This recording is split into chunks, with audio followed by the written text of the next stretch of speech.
Bom dia. Toda vez que eu sou convocado, eu venho. Convocado. Mas claro que eu ainda venho pelo salário, eu já expliquei isso para vocês. Como o Virgílio fala que vai pagar em bônus hora.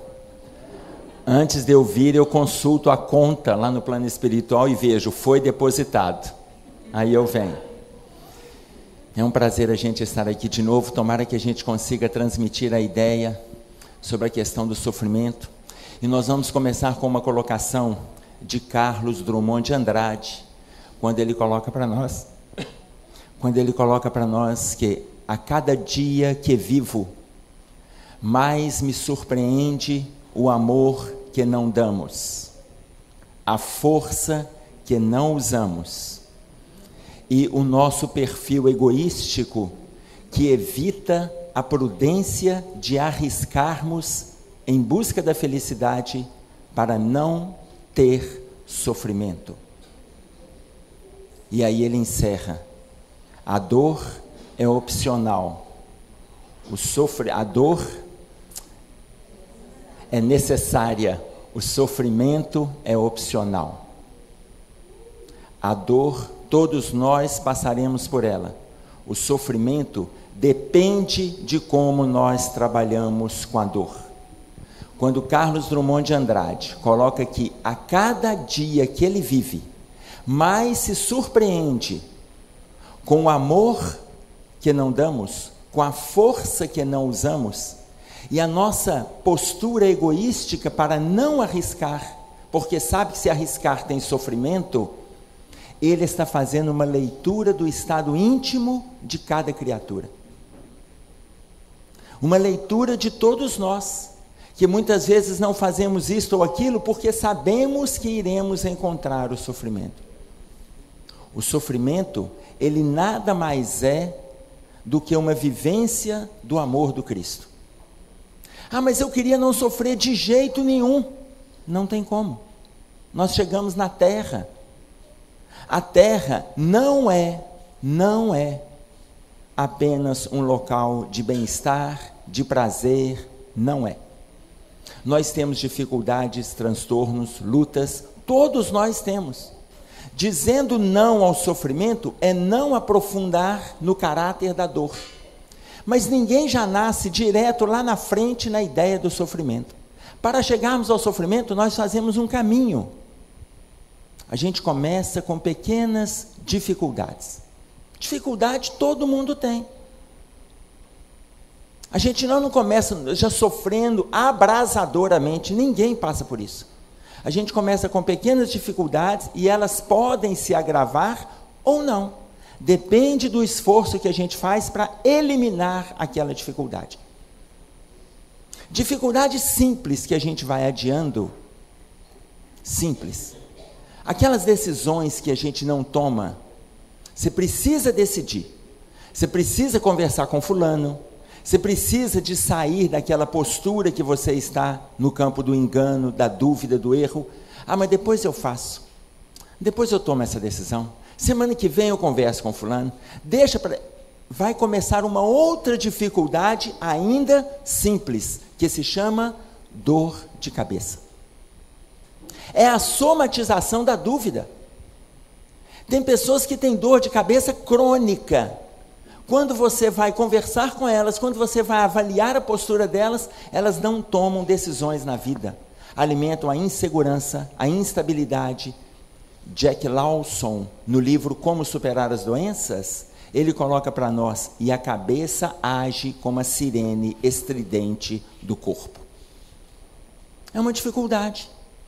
Como ela não toma decisões, ela não tem iniciativa, ela espera que alguém faça por ela, a cabeça dói. E aí vai um médico daqui, vai um neurologista dali, vai na clínica da dor, faz tudo quando é tratamento, mas a postura moral é a mesma. E não tem tratamento que dê resultado, quando não tem mudança interna.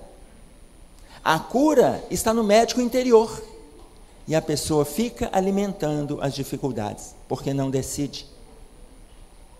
E aí quando ela vai numa clínica daqui, outra dali, a gente descobre que a Associação Americana de Cefaleias, ela catalogou 150 tipos diferentes de dor de cabeça. Não temos 150 tipos diferentes de analgésico no mundo. E usa o analgésico e passa para outro, e pega o paliativo, e agora troca, e faz, mas ela não toma decisões. E aquela pequena dificuldade vai caminhando. Então, para a gente se livrar da dor, um exemplo, só estou dando um exemplo simples, tome decisões, assume posturas seguras. Olha o que colocou para nós Carlos Drummond de Andrade. Olha o que colocou.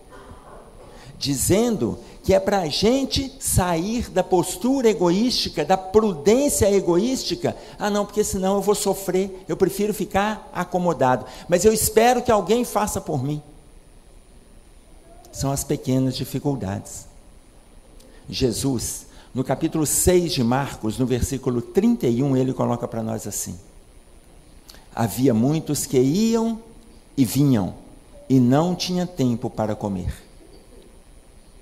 Muitos que iam e vinham, e não tinham tempo para comer. Quantos de nós passamos a reencarnação atendendo todas as demandas materiais, sociais, pessoais, mas não espirituais, muito menos morais. A gente vai e volta nas questões do dia a dia, atendendo apenas os nossos desejos.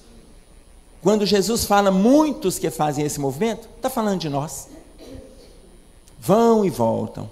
A preocupação de eu tenho que visitar fulano, eu tenho que ver ciclano, eu tenho que ganhar mais dinheiro aqui, eu vou fazer um financiamento ali, e eu vou criando pequenas dificuldades. E tem dificuldades que a gente cria por si, não é o outro, não é a sociedade que cria. Uma senhora chegou para mim e falou comigo assim: Emerson, eu precisava de conversar com você. Eu falei assim: mas minha senhora, o que aconteceu? Ela tão saudável, tão sorridente. Ela falou: Emerson, eu preciso que você me ajude a lidar com a velhice. Eu falei: mas minha senhora, Emerson, eu preciso, a velhice está chegando, eu não sei o que eu vou fazer. Emerson, eu preciso de alguém que me ajude. Eu olhei para ela e falei: quantos anos a senhora tem? Ela falou: 84.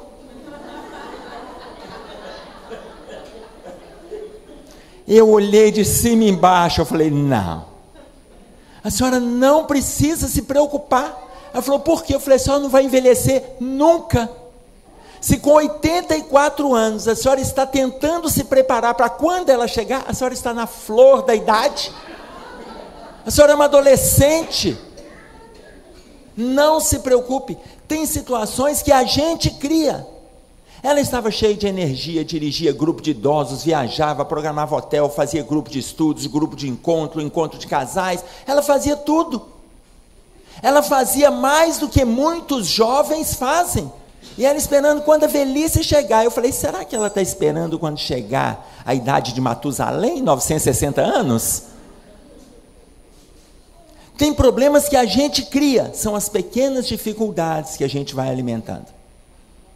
Se eu alimento pequenas dificuldades, no dia a dia, eu começo a entender, quando eu faço um movimento auto-investigativo, a colocação de Jesus, quando ele disse para nós, aliás, a colocação é de Mateus, quando Jesus vai iniciar o Sermão da Montanha, que ele fala de uma grande multidão que o acompanhava, no capítulo 5, no versículo 1 de Mateus. Porque Jesus não olhava a quantidade de pessoas, ele via a multidão de dificuldades que cada pessoa carregava, pequenas dificuldades. Nós não estamos falando ainda das situações graves, da dor e do sofrimento, pequenas dificuldades. E a gente vai transformando as pequenas dificuldades. E ele via. Por isso surgiu o Sermão da Montanha, que compreende os capítulos 5, 6 e 7 de Mateus. Uma dificuldade não trabalhada vive problema. Quando a gente não trabalha as dificuldades, eu vou adiando, eu caminho para um problema. Daqui a um mês, aquela dificuldade que eu não trabalhei, que eu não refleti, que eu não decidi, que eu não mudei, virou um problema. Mas é só aquela dificuldade? Não, é a soma das dificuldades desse mês. Porque se eu não tomo uma decisão que eu preciso tomar hoje, amanhã eu vou ter que tomar. Mas amanhã eu terei os problemas de hoje, que eu não defini, que eu não decidi, que eu não resolvi, mais os de amanhã. Depois de amanhã, eu terei 3 dias de problemas acumulados. Aí é que acontece aquela situação que o nosso ditado diz assim: nó, a pessoa estourou por causa do negocinho desse tamanho assim, ela explodiu. A chamada gota d'água. Mas a gota d'água é porque o copo está cheio. Mas por que o copo está cheio? Porque eu não resolvi as questões anteriores que foram enchendo o copo. Questões graves, ou que foram se agravando. Quando vem um probleminha deste tamanho, eu tenho uma explosão, e essa explosão não é necessariamente por causa daquele probleminha, é porque eu não resolvi nada anterior, e eu estou com a cabeça deste tamanho. Então um pai, uma mãe que perde o emprego, chegou em casa, o filho está lá com 3 anos de idade, lamentando o caminhãozinho que quebrou a roda.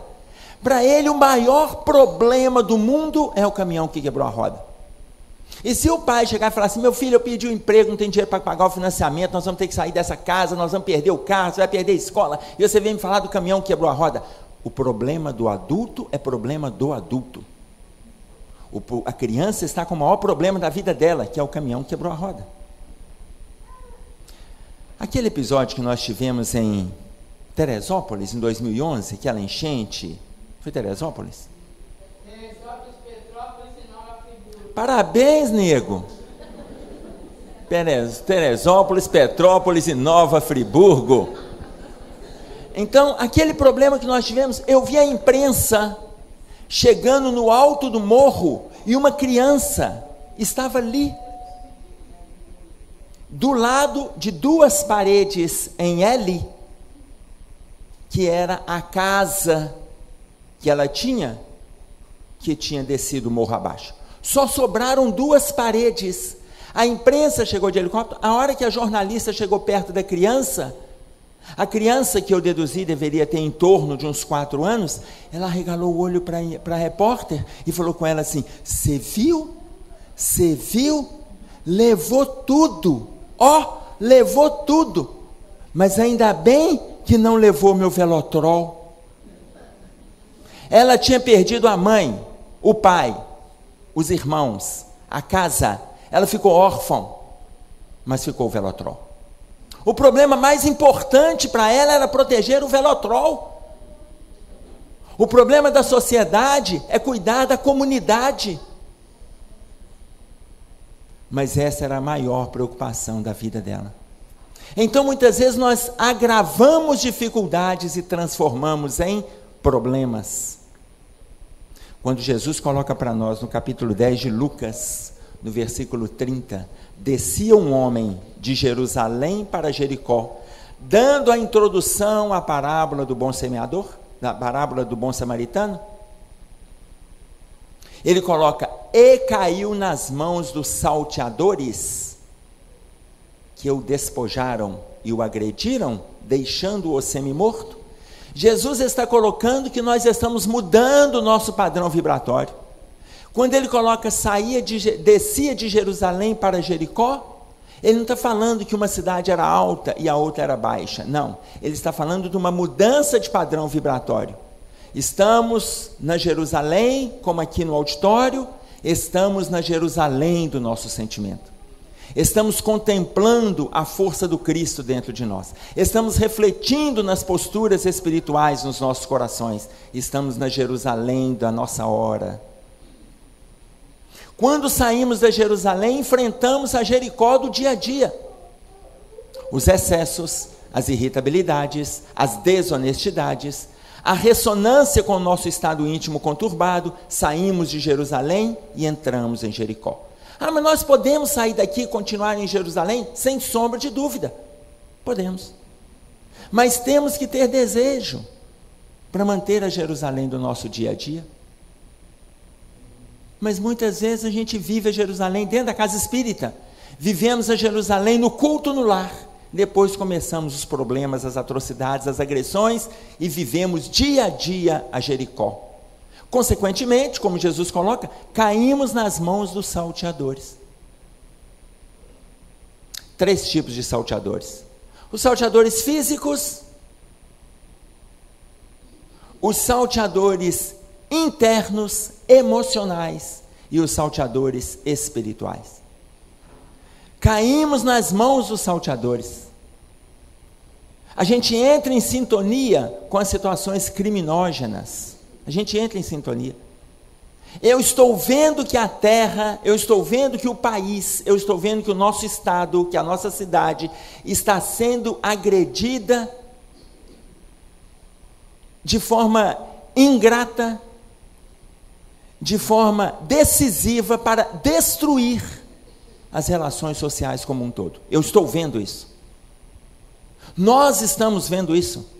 Mas quando a gente compartilha com o mal-estar, nós também favorecemos a agressividade. Eu estou vendo, mas eu não preciso dividir isso com as pessoas.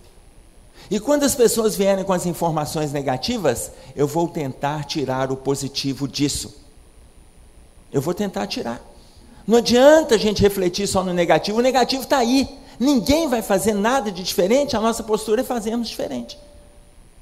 Porque senão a gente entra em sintonia com os salteadores físicos. Ah, mas se está todo mundo roubando, será que eu também não estou? O outro rouba o dinheiro dos nossos impostos. Eu roubo a paz daquele que está em equilíbrio. O outro, ele rouba o dinheiro que estaria na educação. E eu roubo a oportunidade da educação do meu filho quando eu grito e eu agrido e xingo palavrões dentro da minha casa. O outro rouba o dinheiro da saúde. E ele ganhou o nosso voto para chegar lá em cima. E eu roubo a saúde da minha família quando eu levo os meus transtornos, os meus desequilíbrios para dentro de casa. E ali eu não consigo buscar a saúde e o bem-estar e eu adoeço a todos. Então eu estou falando de alguém lá de fora, sendo que eu estou reproduzindo no meu passo, na minha caminhada, no meu dia a dia. E aí nós vamos falar de salteadores físicos, sendo que nós também somos salteadores físicos de nós mesmos. E os salteadores emocionais são aqueles que vão dando vazão aos transtornos íntimos e vão construindo em cima deles.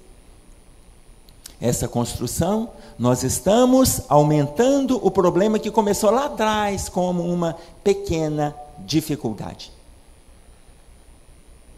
Então, quando a gente fortalece a vaidade, a maledicência, o despeito, o ciúme, a agressividade, eu estou fortalecendo o salteador íntimo. Consequentemente, eu abro porta para os salteadores espirituais, porque eu entro na Jericó do meu estado íntimo, ele que já vive em Jericó, começa a me assediar. E eu vou tendo problemas de relação. Daí a pouco eu saio do problema e vivo a dor. Eu comecei lá atrás com uma dificuldade. Depois eu agravei a dificuldade, virou problema. Problema não resolvido, cheguei na dor. É a mesma forma que mas como é que uma pessoa hoje está internada? Se a maioria, coloca para nós Dr. Bezerra de Menezes, no livro A Loucura sob o Novo Prisma, ele coloca para nós que 80 a 85% dos pacientes que estão internados nos hospitais psiquiátricos têm problemas espirituais, mas problemas obsessivos.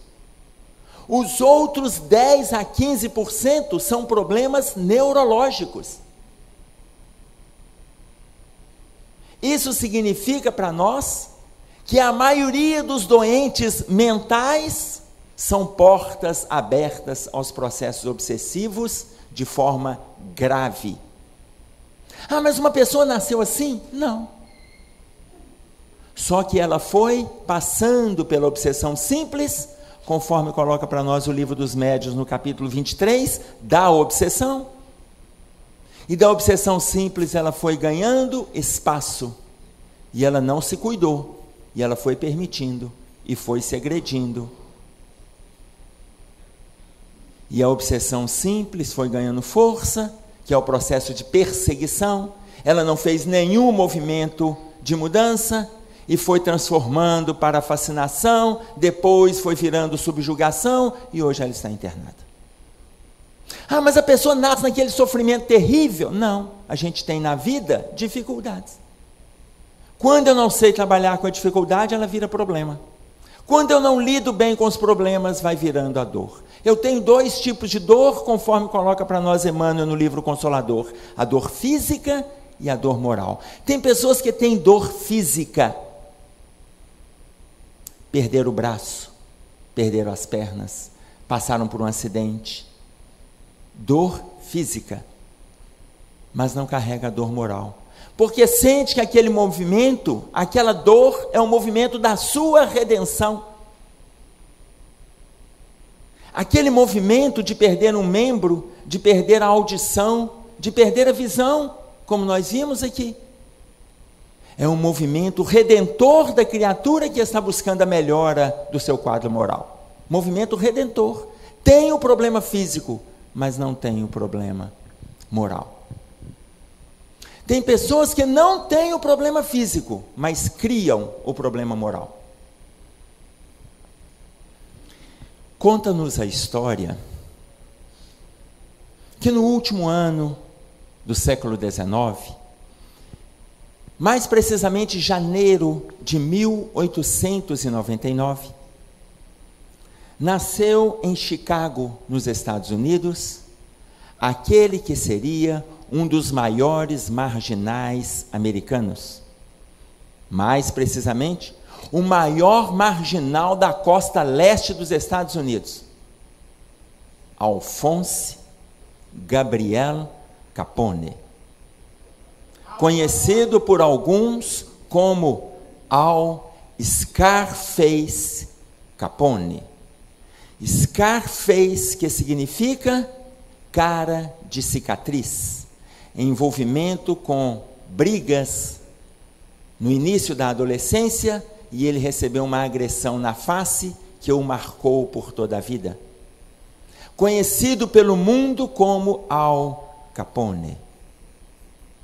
Al Capone, desde a infância, ele já apresentava tendências marginais. No início da adolescência, ele foi expulso da escola porque ele agrediu fisicamente uma professora. Ainda na adolescência, ele entrou para uma gangue. Ele, de uma família numerosa, pai, mãe, em torno de 9 ou 10 irmãos, ele entra para uma gangue. E ali ele se aproxima do líder da gangue e começa a observar todos os caminhos, todos os passos que dava o líder, e ele sempre com uma ideia melhor. O líder morre assassinado. Imediatamente, ele sobe na liderança da gangue. E como a mente já era doentia, como a índole era perversa, daí a pouco, ele começa a promover todo excesso de atrocidades. Ele foi, dos gangsters, aquele que promoveu, em plena lei seca, o maior tráfico de bebida alcoólica dos Estados Unidos. Além de promover a prostituição das meninas, das mulheres, jovens, crianças, adolescentes, e também aqueles que não concordavam com a sua postura, ele promovia o assassinato cruel com requintes. Al Capone, ele escolheu para si um advogado, grande conhecedor das leis americanas, da vara criminal, Easy Ed. Easy Ed era um homem respeitado, e quando ele entrava na justiça, ele liberava Capone de todas as atrocidades que Al Capone promovia. Eles viviam em mansões em Chicago, a tal ponto da mansão ocupar um quarteirão inteiro.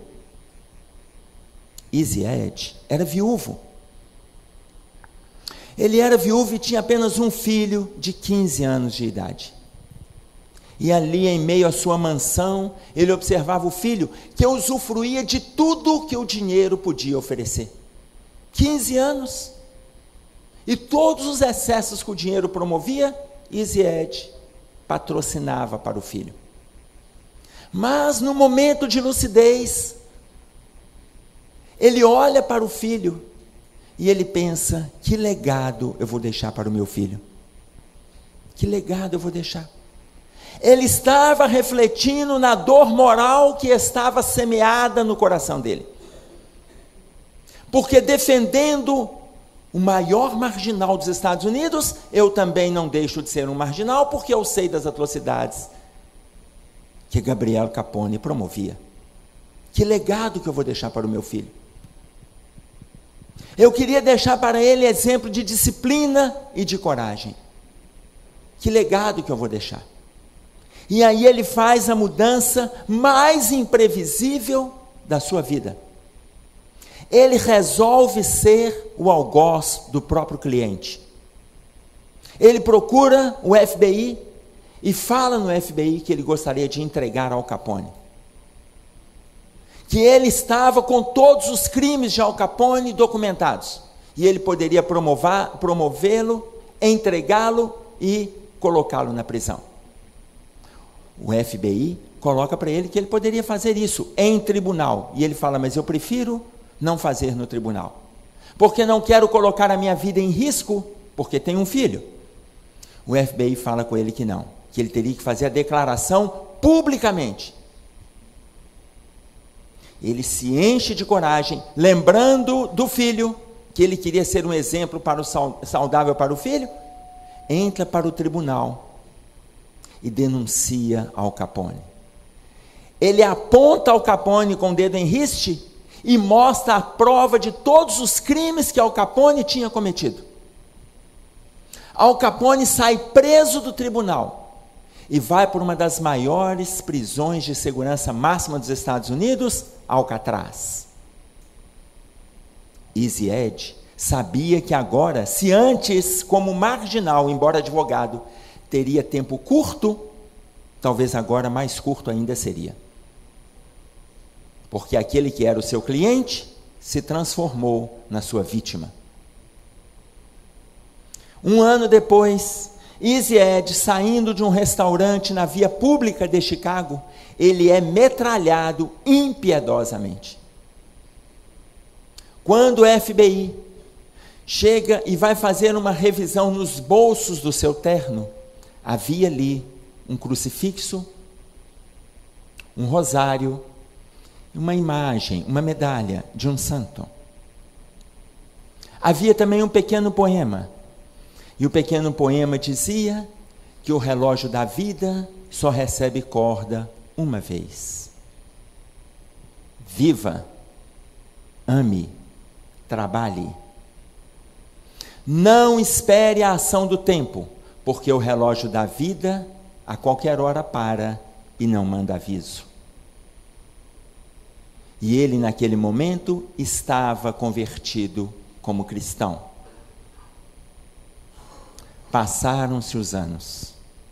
Segunda Guerra Mundial, mais precisamente 20 de fevereiro de 1942, nós vamos ver uma esquadrilha saindo do porta-aviões Lexington, nos Estados Unidos, para defender uma outra base que estava sendo atacada, sendo que Estados Unidos foi convocado a entrar à guerra por causa de uma ação impiedosa dos japoneses no ataque a Pearl Harbor, e Estados Unidos não se furtou de se defender. Quando Lexington, que era a joia americana, aquele porta-aviões, liberou a sua esquadrilha para defender uma ilha que estava sendo atacada, antes de chegar no objetivo, o comandante de um avião de caça, Butch O'Hare, chega para o comandante da esquadrilha e fala pelo rádio: descobri que não tenho suficiente combustível para ir até o ataque e voltar à base. Preciso decidir, ou vou atacar ou retorno à base. O comandante da esquadrilha, sem titubear, volte para a base. Volte para a base. Não podemos perder nenhuma vida. E quando ele volta para a base, constrangido, porque ele era jovem, estava na faixa dos 27 anos, constrangido, quando ele retorna para a base, atendendo uma postura de disciplina que ele aprendeu no militarismo, ele vê que havia uma esquadrilha de japoneses se aproximando do Lexington, e o Lexington estava indefeso, seria alvo fácil para aquela esquadrilha, porque todos os aviões tinham saído. Ele desloca a câmera que estava abaixo da asa e começa a filmar a viagem daquela esquadrilha e também os seus procedimentos. E num tiro certeiro, ele derruba o primeiro avião japonês. Mais um segundo tiro, antes que os japoneses descobrissem de onde estava vindo o ataque, porque sabia que o Lexington estava desguarnecido, cai a segunda aeronave. E numa manobra excepcional, ele atira na terceira aeronave. Quando a terceira cai, os japoneses vão embora. Vão embora, ele pousa no Lexington, e aí a sua aeronave já estava completamente sem combustível. Ele é homenageado ainda na Segunda Guerra pelo Congresso americano, recebendo a primeira medalha de aviador de caça naval. O aeroporto de Chicago tem o seu nome, um dos maiores aeroportos dos Estados Unidos, Butch O'Hare, em homenagem a este aviador. Butch O'Hare é aquele jovem de 15 anos, filho do advogado de Al Capone, Easy Ed.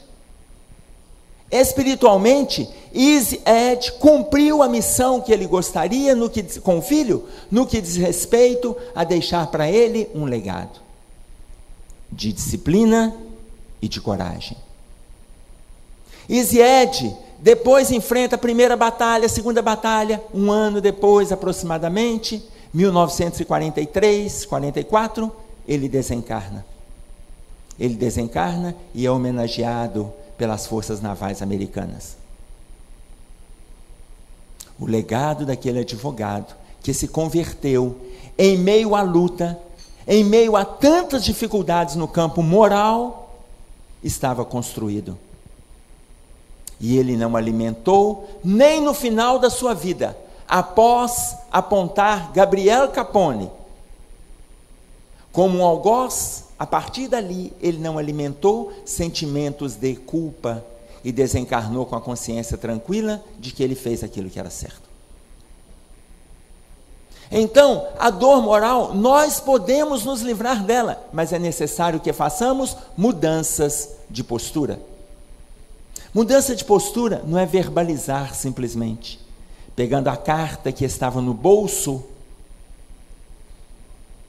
do advogado, ame, viva e trabalhe, façamos isso. Façamos isso nas nossas relações. Ama do jeito que a gente der conta de amar, a gente vai se livrar da dor. Mas se a gente não fizer nenhum movimento de amor, nós caminhamos para o sofrimento, porque a dor é para todo mundo. Começamos lá atrás com uma pequena dificuldade. Caminhamos em direção ao problema.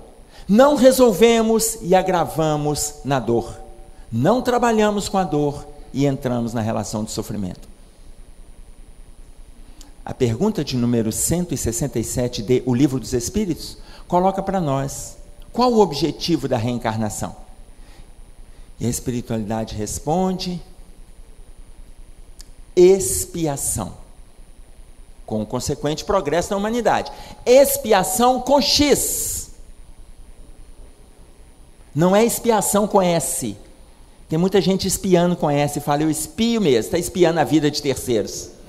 Adoro, eu espio, é expiação? Então eu estou ótimo, eu espio todo mundo, até comento com eles que eu estou espiando. Esse é um engano. É expiação com X, mas por que com X? Porque X é sofrimento. X na matemática é incógnita, O X na nossa reencarnação é uma incógnita. A nossa reencarnação é uma incógnita. Nós não sabemos o que fizemos. Não sabemos o tamanho da dor ou por que sofremos, mas sabemos que carregamos a dor. Algo fizemos. Está lá no Livro dos Espíritos. Então, livrarmos-nos do sofrimento é fazer movimentos individuais. Tem pessoas que estão tentando salvar. Eu quero salvar o marido. Ah, mas eu queria que meu marido tivesse vindo, eu queria que minha esposa viesse, eu queria que meu filho acompanhasse. Tem gente que quer salvar o marido, a esposa, o filho, o primo, o cunhado, a sogra, o tio, não, a sogra não, o tio, o avô.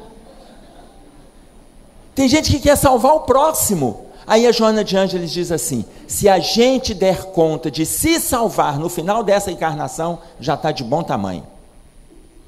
Se salvar. Emerson, isso não é egoísmo? Não, isso é a colocação da Bíblia: amai o próximo como a ti mesmo. Ame-se para fazer pelo outro, e não simplesmente faça pelo outro, achando que isso é amor. Se você faz pelo outro e descuida de si, não é amor.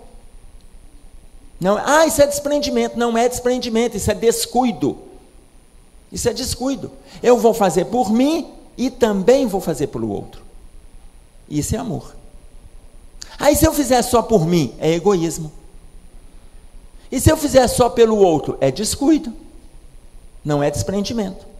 A gente faz pelos dois, por nós e pelo outro, concomitantemente. Quando a gente agrava o sofrimento, a gente acha que o nosso sofrimento é o maior do mundo. Aí Emmanuel coloca assim: todas as criaturas sofrem no cadinho das experiências necessárias. Todo mundo sofre. Todo mundo sofre.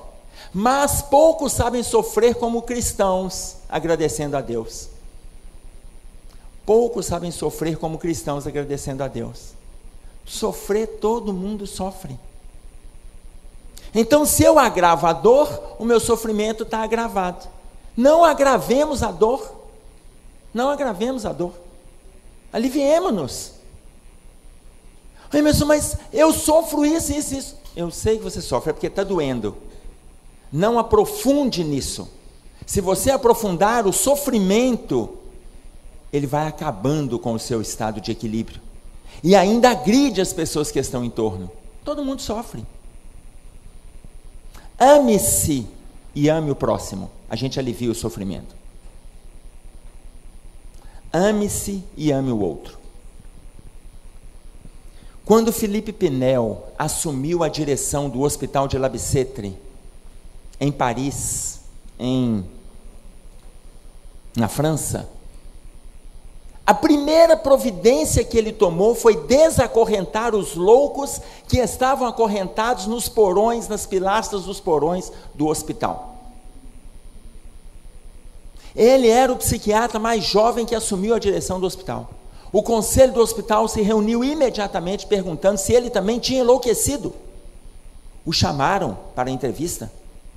Você acabou de assumir a direção do hospital, a primeira providência é desacorrentar os loucos. Você enlouqueceu. O que você vai fazer? E ele respondeu: como sacerdote do Espírito, eu vou amá-los. Eu vou fazer com que eles se sintam gente outra vez.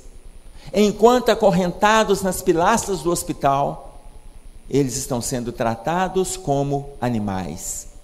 Eu vou amá-los.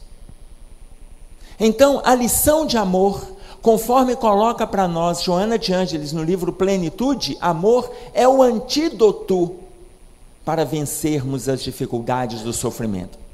O sofrimento é para todo mundo, mas ele é agravado ou não dependendo de como a gente vive com a dor. A dor, ela nada mais é do que um agravamento do problema. O problema é a construção interna, avassaladora, das pequenas dificuldades que a gente não resolveu e elas foram se ampliando na nossa caminhada. Então, o amor é a principal lição. Não é aquele amor disfarçado, não é um amor fingido. Bezerra de Menezes, quando abre o século XXI, naquele ataque que os Estados Unidos fazia ao Iraque. Numa mensagem de Divaldo Franco, Bezerra de Menezes coloca, no encerramento de uma palestra de Divaldo, que embora estejamos vendo aquelas nações em guerra, aliás, a história, antes da mensagem, a história era assim: eu estava na minha casa vendo o ataque dos Estados Unidos ao Iraque, e eu fiquei indignado com aquilo, porque eu fui acompanhando as notícias do jornal e vi os Estados Unidos cobrando do mundo uma investigação interna no Iraque, porque ele tinha armas de destruição em massa, e ele foi por A mais B, afirmando que os Estados Unidos tinham que o Iraque tinha armas de destruição em massa, e ele foi invadindo depois o Iraque, e foi ceifando vidas, com o Iraque praticamente desarmado, e nunca foi encontrado a tal arma de destruição em massa. Nunca. Mas era o poderio armamentista americano que estava falando mais alto. Quando a guerra se iniciava, eu vi aquela matéria no jornal, e eu cheguei para minha esposa e falei assim: hoje eu sei porque que eu não sou americano. Ela falou assim: por quê? Porque se eu fosse, eu teria um plano para matar o presidente. Ela olhou para mim e viu que eu falava sério. Ela foi fazer uma risada. Quando ela olhou, meu semblante estava fechado, eu estava indignado com aquele ato de covardia, e ela não comentou mais nada. E eu comecei, entrava nas histórias, conhecia o que estava acontecendo, lia a respeito, tecia comentário, e conturbava-me o estado íntimo. Quando o Divaldo Franco foi fazer uma palestra em Belo Horizonte, veio a mensagem do Dr. Bezerra de Menezes, e no encerramento da mensagem ele coloca: estamos abrindo o século 21. Não entremos nas nações, nas questões emocionais, morais e ainda espirituais das nações que estão em guerra. Não entremos.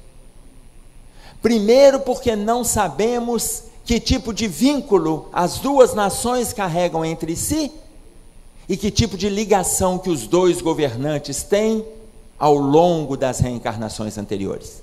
Não entremos. Em segundo, quando nós vibramos o ambiente da guerra, também construímos a guerra no nosso estado íntimo e divulgamos para os nossos corações queridos que estão mais próximos de nós. Não entremos, porque estamos guerreando e aí não mudamos o nosso padrão vibratório, insuflando aquela guerra lá fora, guerreando aqui dentro dos nossos corações. Eu senti que aquele recado era para mim, vocês sentiram? A gente fica mentalmente travando a guerra, querendo destruir, matar, se eu estivesse lá. E aí ele encerra dizendo: este século que se inicia, o século 21, é o século do amor. Teremos dificuldades, problemas, transtornos, mas este é o século do amor. O século 20 foi o século da ciência, o que não significa que não tenha acontecido o amor. O século 21 é o século do amor, o que não significa que a ciência não progredirá, mas vai sobressair o amor. Então, se queremos relações saudáveis, amemo-nos e amemos. Então, se a gente der conta de fazer construções saudáveis nessa relação, nós vamos aliviar o sofrimento. Ah, mas eu queria viver sem sofrer. Na Terra não dá. Se alguém achou que ia vir aqui hoje e sair daqui quase iluminado, já errou. Não dá, nós estamos na Terra. Agora, eu não preciso agravar os sofrimentos que já estão aqui. Mas o que eu posso fazer com o pequeno material que eu tenho? Pedro, na primeira carta de Pedro, no capítulo 5, no versículo 2, ele coloca para nós assim: apacentai o rebanho de Deus que está entre vós, tendo cuidado dele, não por força, mas voluntariamente. Apacentai o rebanho de Deus que está dentre vós, ofereça pasto para os seus familiares, Ofereça pasto evangélico para os seus amigos. Ofereça pasto evangélico para os íntimos da sua casa. Apacentai o rebanho de Deus. Oferecer o pasto do evangelho significa colocar em prática tudo que a gente vai lendo, estudando. Apacentai o rebanho de Deus. Tendo cuidado deles, não por força, eu não preciso obrigar ninguém a caminhar comigo, mas voluntariamente. Vai ter o momento deles. Emerson, mas e se eles não quiserem? É a escolha deles. Se não quiser, é a escolha deles. Ah, mas a gente, quando tem um filho, a gente quer caminhar para Jesus, porque a gente já está nessa lida. Mas o filho não quer. O filho não quer. Ah, mas quando ele nasceu, a gente tem uma ideia, quando o menino está lá, de fraldinha, no calor, dormindo, 1 ano, 1 ano e 3 meses, com aquela pancinha para fora, que é a coxa, a gente olha para ele e fala, dá uma vontade de fazer o quê? Morder o menino. A gente olha e fala assim, nossa, parece um anjo. Todo mundo pensa assim. Aí a gente vê aquela pancinha para fora, nossa, mas que vontade de morder. Quando ele cresce, a gente arrepende, por que não comeu aquele menino? Que aí chegou a hora. Aí a gente quer que ele caminhe conosco, aí ele não caminha. Mas eu queria que ele fizesse a escolha que eu estou fazendo. Ele não quer. Ele é livre. Ele está com 19, 23, 28. Ele é livre. A escolha é dele. E Samitiba, psiquiatra que desencarnou, um dos maiores psiquiatras envolvidos com a educação e com o relacionamento familiar nas relações, desencarnou em agosto do ano passado. Ele coloca para nós que nós, quando temos os filhos, precisamos entender que filhos são navios. Os navios foram criados para avançar nos mares. E os filhos foram criados para viajar nos mares. E nós, enquanto pais e enquanto lar, oferecemos para eles o porto seguro da estabilidade. Quando o mar estiver alto, as ondas revoltas, eles podem voltar para o lar, encontram a estabilidade, a segurança e depois avançam mar adentro. Da mesma forma que os navios foram criados para singrar os mares, os filhos foram criados para avançar na vida, fazendo as próprias escolhas, como o navio faz o próprio itinerário. Então, o momento é deles. Nós vamos fazer o melhor que a gente puder. Quando a gente aparece um anjo, Santo Agostinho coloca para nós que desde o berço as crianças manifestam tendências boas ou más trazidas de passado. Ou seja, de anjo não tem nada. Só a gente que acha que nós somos pais. E o Evangelho coloca isso também. No capítulo 4 do Evangelho, a espiritualidade coloca que é necessário que as mães vejam filhos como anjos para ajudá-los a vencer dificuldades que muitas vezes os pais plantaram no caminho destes que não estavam na figura de filhos no passado. Então a gente precisa de vê-los como anjos. E vendo como anjo, a gente educa daqui, ensina dali, briga colar e vamos lá. Chegou a maioridade, a escolha livre. Então, apacentai o rebanho de Deus que está dentre vós, tendo cuidado dele, não forçosamente, mas voluntariamente, oferecer o melhor que a gente puder. Consciência tranquila. Façamos isso pelos nossos filhos, façamos isso pelos nossos filhos. O nosso estado íntimo, aquelas viciações que a gente ainda alimenta dentro de nós. Mal-estar na relação, mal-estar conjugal, mal-estar com os filhos. Faça uma autoavaliação antes de expor o problema. Faça uma autoavaliação. Faça uma revisão na sua conduta. Faça uma revisão nas suas palavras, faça uma revisão nos seus pensamentos. Muitas vezes a gente emana pensamentos negativos dentro de casa e depois a gente reclama quando os filhos estão agressivos, quando estão mal-humorados, quando a esposa ou o marido não compartilha com a nossa ideia. Mas estamos emanando pensamento negativo o tempo todo, conforme coloca para nós Jeremias no Velho Testamento. No capítulo 4, no versículo 14, até quando hospedarás contigo os teus maus pensamentos? Muitas vezes é a gente que emana e vamos alimentando o mal-estar da dor, agravando a dor e ali semeando o sofrimento em todas as relações. Aproveitemos o nosso movimento reencarnatório. Estamos há 40 anos da entrada, aproximadamente, da entrada efetiva na regeneração. Conforme coloca para nós Emmanuel no livro Plantão de Respostas, 2057, quando o Chico lhe pergunta, quando nós deveremos entrar no movimento da regeneração? Emmanuel responde, por volta do ano 2057. Estamos há aproximadamente 40 anos. O que nós temos pela frente? O que estamos fazendo? A dor é para todos. A dor é para todos, mas o sofrimento é opcional. Façamos o melhor que a gente puder. Se nós fizermos o melhor, desencarnaremos com a consciência tranquila de que a nossa missão está cumprida. Mas não abracemos a postura dos algozes, que inúmeras vezes destruíram como exemplos vivos das situações negativas no planeta, destruíram perspectivas juvenis, perspectivas de crescimento, de melhora e de mudança. A fúria de Ramsés e o ódio de Cambises, feras humanas sem alguém que as dome, conquistaram ouro, poder e renome e aumentaram as lutas infelizes. Inúmeras vezes estamos envolvidos com inúmeras situações de dor e de dificuldade.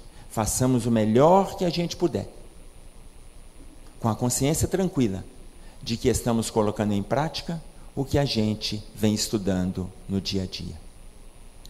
Agradeço, meu Deus, quando me dizes não. As súplicas indébitas que faço através da oração.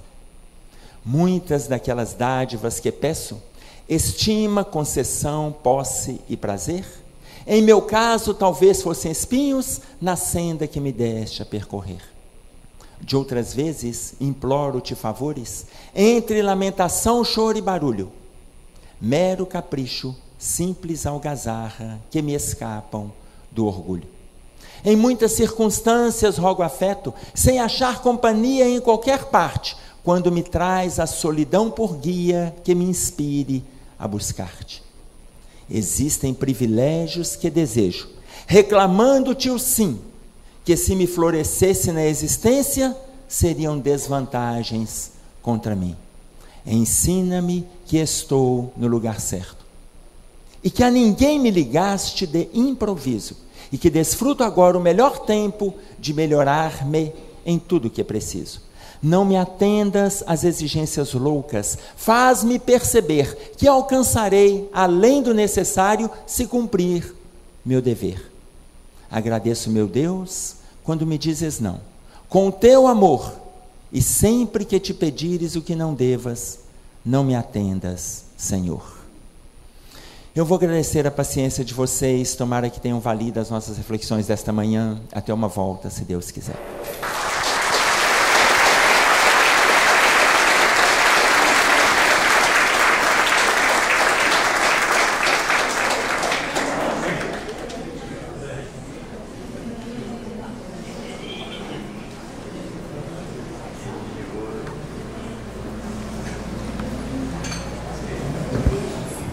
Chegou uma pergunta aqui pela internet de Goiânia, que vale a pena a gente refletir.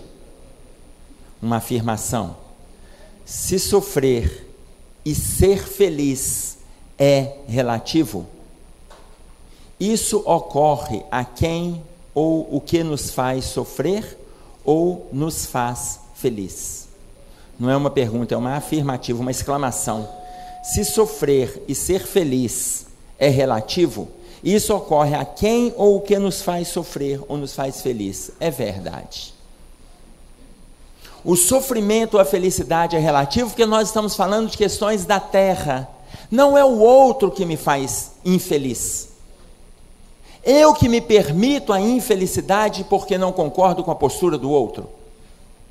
Não é o outro que me agride. Eu é que não aceito a postura do outro e me sinto agredido com aquilo que ele faz. A postura é dele, a decisão é dele.